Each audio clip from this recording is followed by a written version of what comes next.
Hello and peace greetings, everyone. A very, very good day to all our viewers. This is our Insights with Transformation Leader, that exclusive sessions that we do with amazing trailblazers across the world. Today we have with us Shawn, man on fire, Nason. Welcome, Shawn. Well, welcome. Thank you for having me. I'm very excited to be here. Yes, thank you so much. And we have this session, a project of Go Global Business School, specially set up for transformation leaders who have been making impacts in their own space across the world. And they have been doing, I mean, when we hear you speak and we hear all the transformation leaders speak, it just comes out as such a powerful experience to inspire others to get into their strength and clarity in life. So audience, just an introduction to Shawn. He's the founder and CEO of Nason Group Ecosystem, which is the MOFI, Disruptor League, I love that one, Truth Tellers, wow, and the Pink Couch. We're going to hear a little bit more of all of this. And he lives his life with a commitment to make everyone he meets a part of his family. I have to testify for this because when I first heard Shawn, he's possibly, amidst about a few tens of people in the room, he stood out so strong.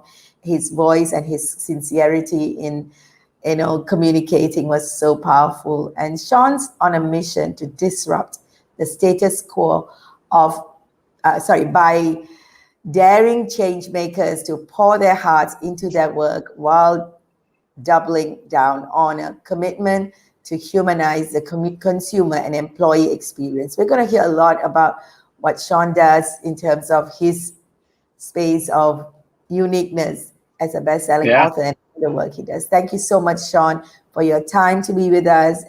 We're so excited you're here. Well, it's so good to be here, and I'm so honored to be a part of this network and the Insights with Transformational Leaders. It's an honor to be here. Thank you. Thank you. So this word disruptor has been disrupting the whole world.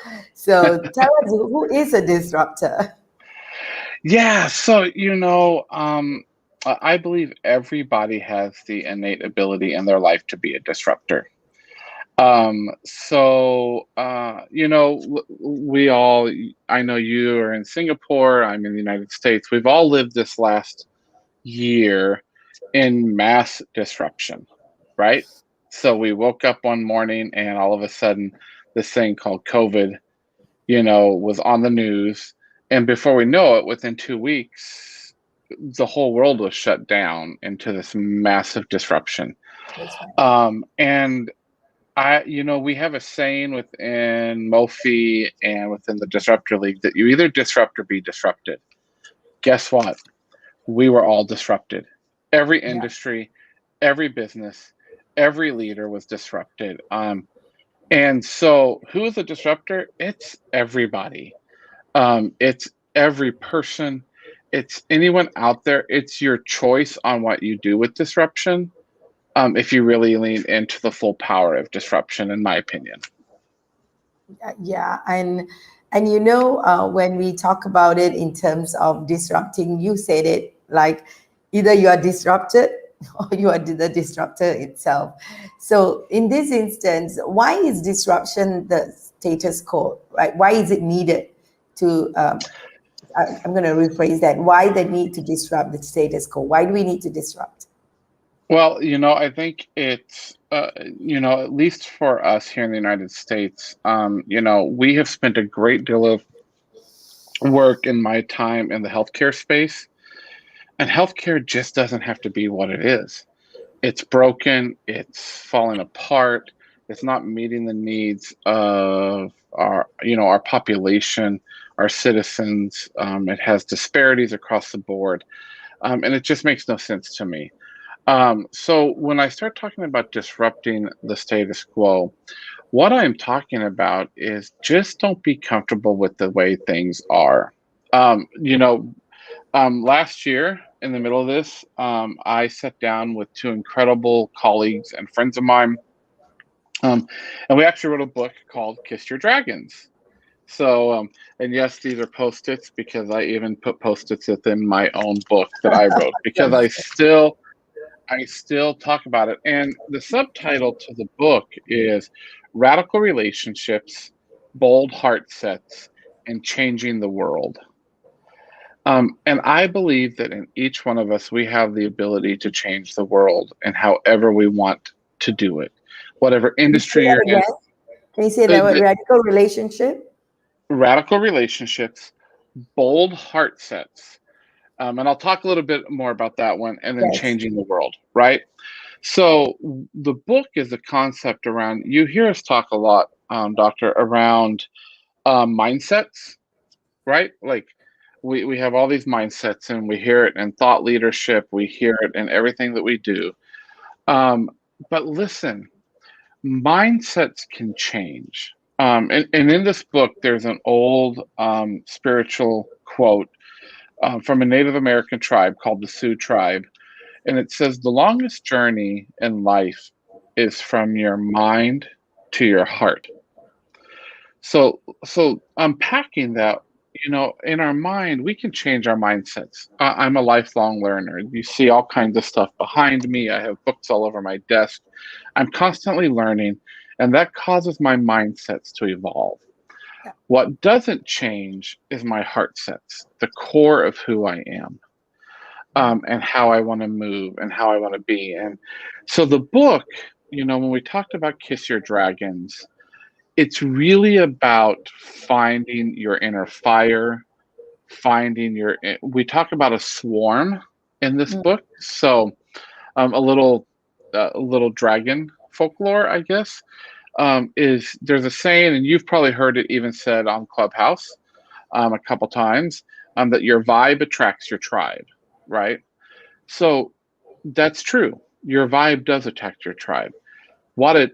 What that means is you attract people that are like you, think like you, many times look like you, right? But a swarm, if you study the legends of a swarm with dragons, it's dragons that look different, act different, are built different, think differently. And that is what I want to be like. I want to surround myself with people that challenge me to think and look and be different. So I surround myself with a swarm of people.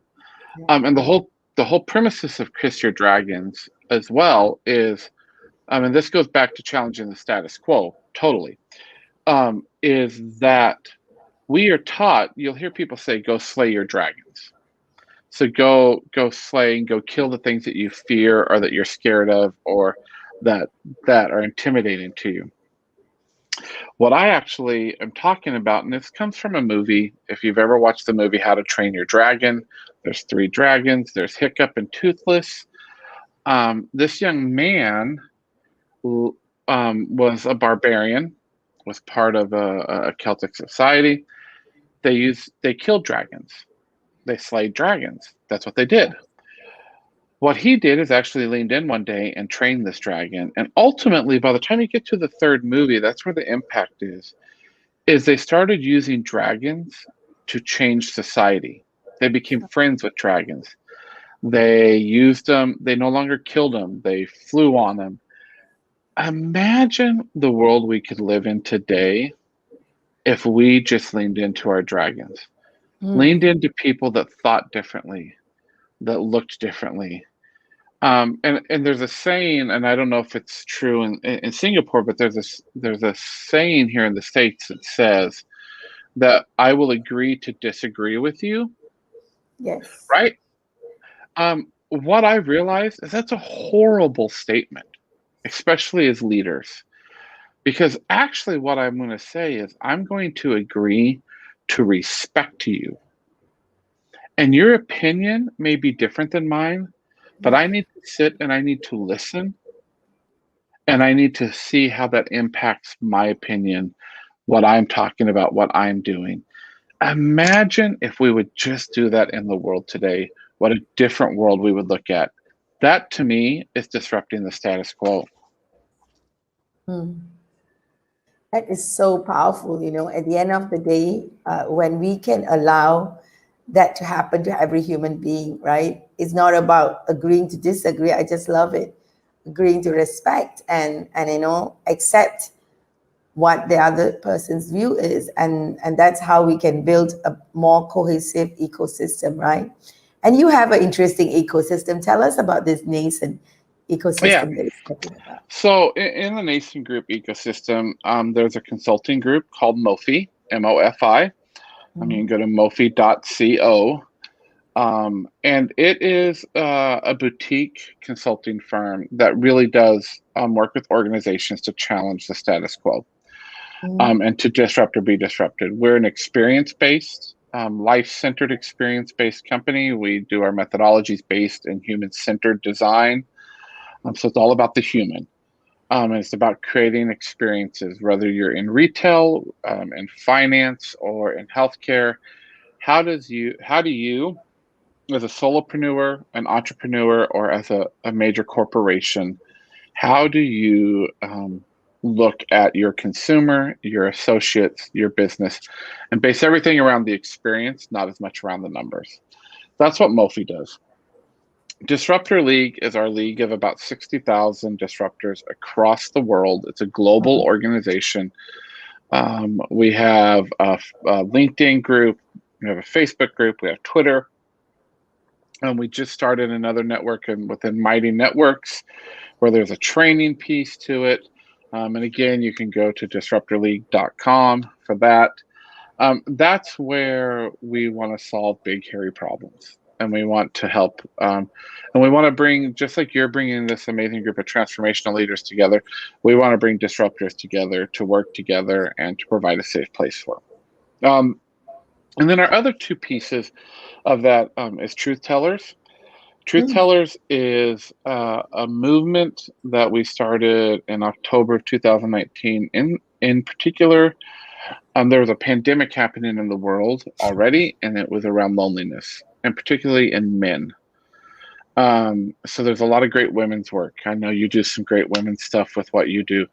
I recognize that men play multiple roles in their life, but yet still feel very lonely. Men don't do a great job of building friendships. Women get together around food or around drinks, or they have discussion. Men don't do that.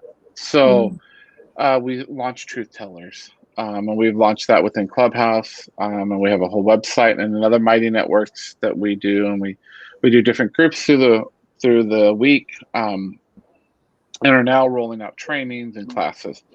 And then the Pink Couch, excuse me, it's later here. The Pink Couch is a movement for women to have those really difficult conversations. So a co-author in the book, her name's Robin Glasgow, an amazing African-American lady and friend.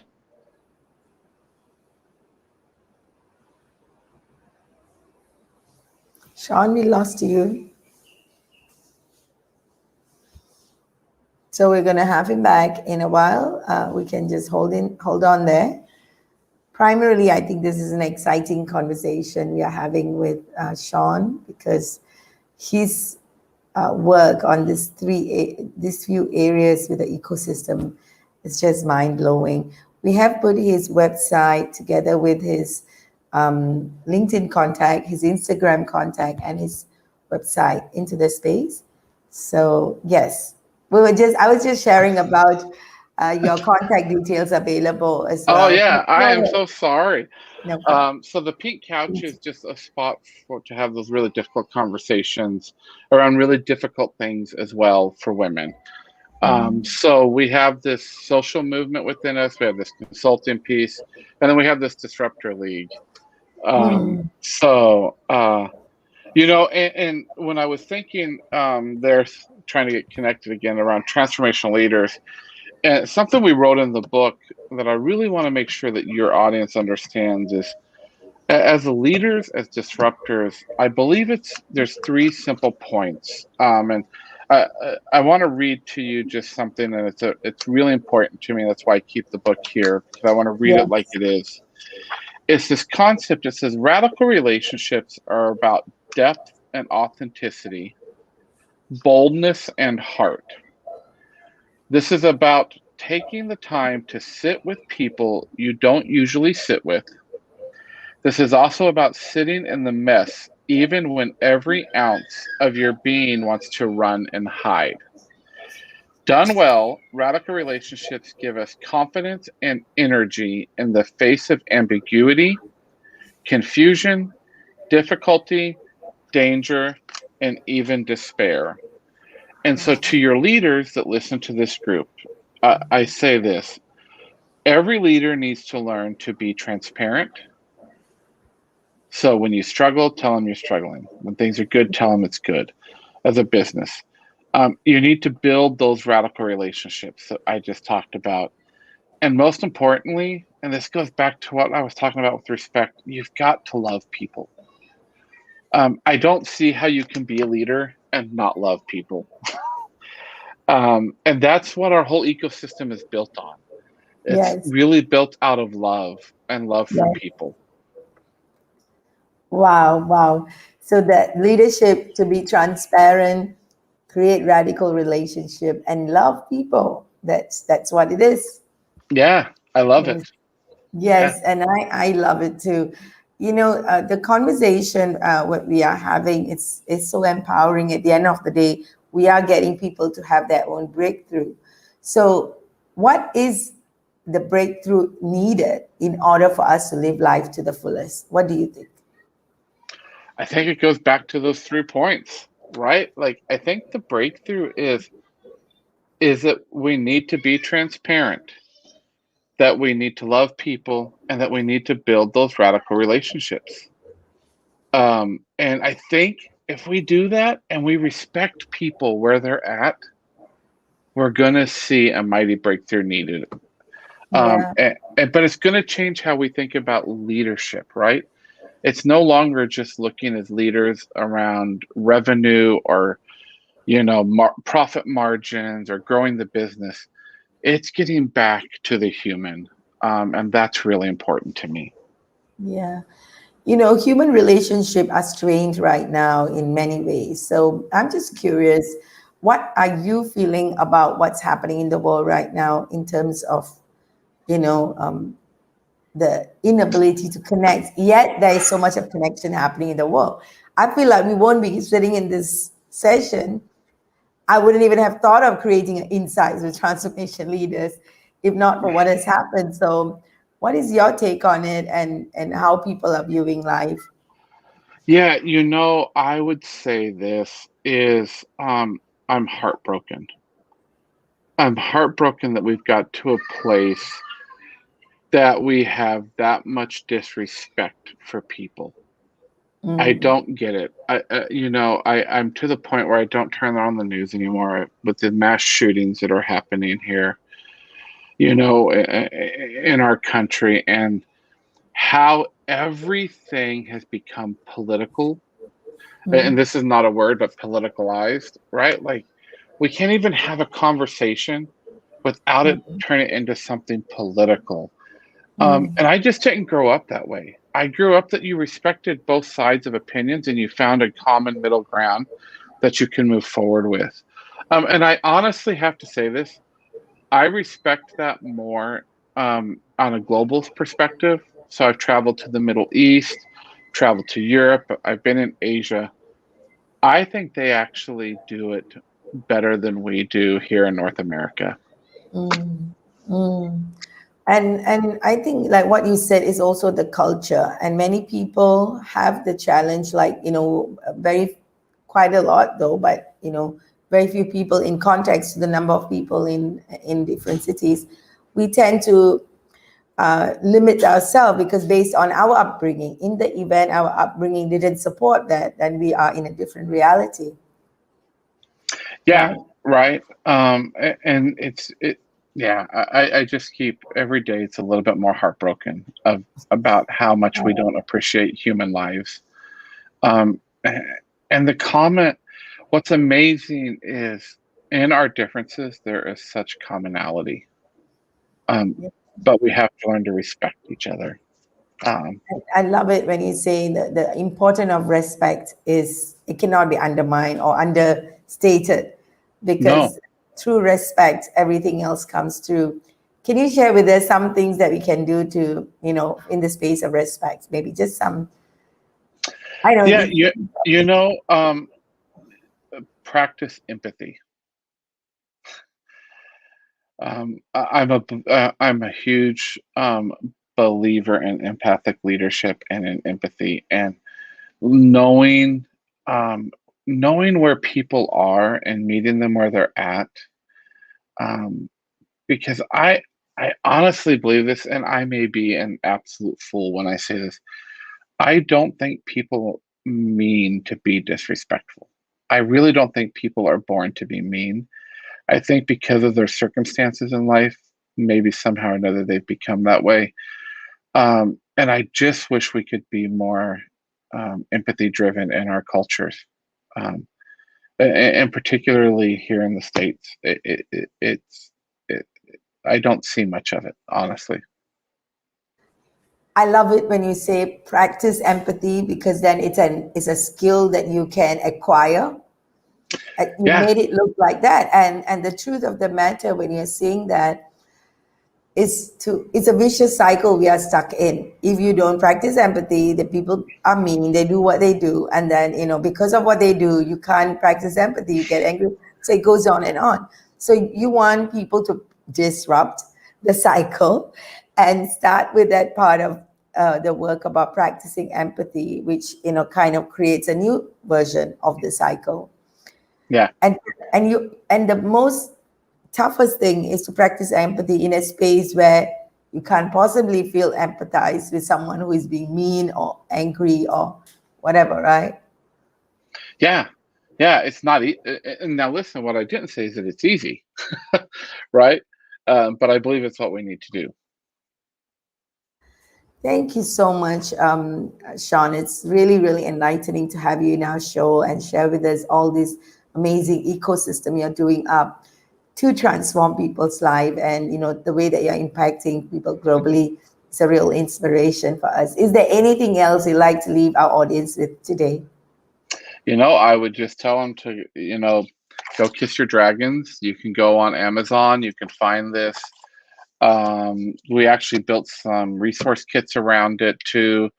So you can actually just go to ShawnNason.com and you can find resource kits around it. And I see it's on the screen. So yeah, and let's just keep disrupting, and let's keep doing these mighty breakthroughs. And I so appreciate you doing this show and hosting this on a global platform.